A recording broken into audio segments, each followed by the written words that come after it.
विषुवत रेखा के उत्तर में कर्क रेखा और विषुवत रेखा के दक्षिण में मकर रेखा। तो कर्क रेखा और मकर रेखा जो है मित्र 24 और 23 की भाग है 23.5 डिग्री, अर्थात 23C 1/2 और 23C 1/2।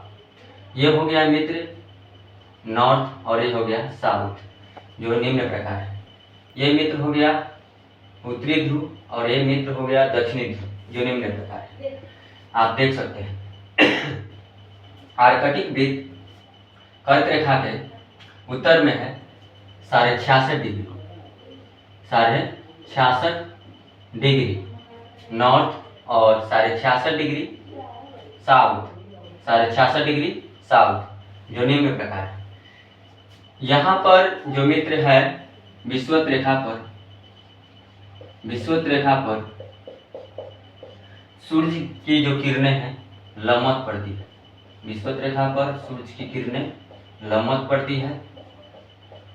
इस प्रकार से हम देख रहे हैं विषुवत रेखा पर सूर्य की किरणें लंबवत पड़ती है और विषुवत रेखा पर सूर्य की किरणें लंबवत पड़ने के कारण यहाँ के जो क्षेत्र होता है मित्र ये उष्ण होती है।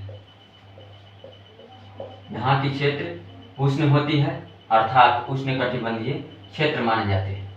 इनके विषुवत रेखा के उत्तर में कर्क रेखा और आर्कटिक वृत्त के मध्य में जो है मित्र यहाँ की जो क्षेत्र है उपोष्ण माने जाते हैं, अर्थात उपोष्ण माने जाते हैं, उपोष्ण माने जाते हैं। कर्क रेखा और आर्कटिक वृत्त के मध्य वाले जो क्षेत्र हैं उपोष्ण है अर्थात सब ट्रॉपिकल है और यहाँ का जो क्षेत्र है क्लाइमेट ऑफ ट्रॉपिकल है, गर्म है। लेकिन कर्क रेखा और आर्कटिक वृत्त के मध्य में जो क्षेत्र होती है वो जो है मित्र उपोष्ण और उष्ण दोनों होती है। इनके दक्षिण में भी यही क्रम है। मकर रेखा आर्कटिक वृत्त के बीच में जो भी क्षेत्र बन रहे हैं वो उपोष्ण और उष्ण है, दोनों है। इनके मकर रेखा के दक्षिण में और आर्कटिक वृत्त के उत्तर में जो क्षेत्र होता है मित्र ये शीत होती है अर्थात शीतोष्ण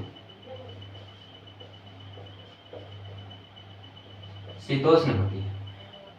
आर्कटिक वृत्त के उत्तर में और मकर रेखा के अर्थात अंटार्कटिक वृत्त के दक्षिण में यहाँ की जो मित्र क्षेत्र होती है ये हमेशा शीतोष्ण होती है, शीतोष्ण।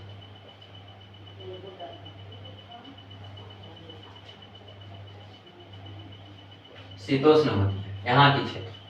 शीतोष्ण इसलिए होती है कि सूर्य यहाँ है तो सूर्य की किरणें जो है मित्र विषुवत रेखा पर लंबवत चमक रही है, पड़ रही है। सालों भर सूर्य की किरणें विषुवत रेखा पर पड़ती है, ध्रुव से कर्क रेखा की ओर और ध्रुव से मकर रेखा की ओर। यह प्रक्रिया निरंतर चलती रहती है जो निम्न प्रकार है।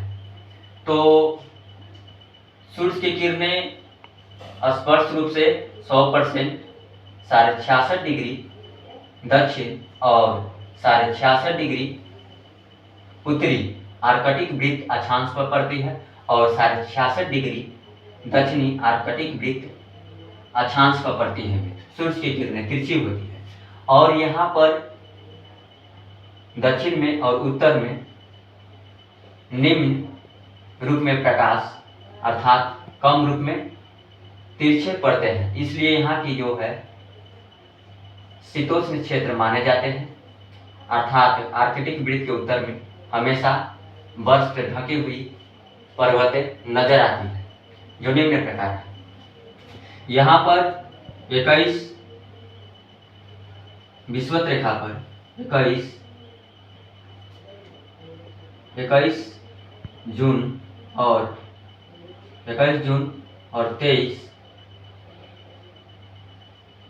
21 सितंबर और 23 मार्च को 21 सितंबर 23 मार्च को विषुवत रेखा पर सूर्य की किरणें लंबवत पड़ती है अर्थात 12 घंटे की रात और 12 घंटे के दिन होती है। इस प्रकार से दिन और रात की अवधि समान होती है विषुवत रेखा पर। जबकि 21 जून को सूर्य की किरणें जो है मित्र 21 जून को सूर्य की किरणें कर्क रेखा पर होती है और 22 दिसंबर को सूर्य की किरणें मकर रेखा पर होती है। इसलिए यदि सूर्य की किरण 22 दिसंबर को मकर रेखा पर होती है तो मकर रेखा पर अत्यधिक गर्मी पड़ती है और कर्क रेखा पर ठंडी क्षेत्र माने जाते हैं। यहाँ पर कम तापमान पड़ती है। यदि सूर्य की किरणें 21 जून को अगर कर्क रेखा पर है तो मकर रेखा पर सूर्य की किरणें यहाँ पर ठंडी होगी और यहाँ पर कर्क रेखा पर 21 जून को सूर्य की किरणें अमित पड़ती है और यहाँ पर अत्यधिक गर्मी पाई जाएंगी। इस प्रकार से हम समझ सकते हैं। तो आपने समझा अक्षांश और देशांतर आर्कटिक वृत्त के आसानी से। तो मित्र, दिल से वंदन अभिनंदन है आप सभी को।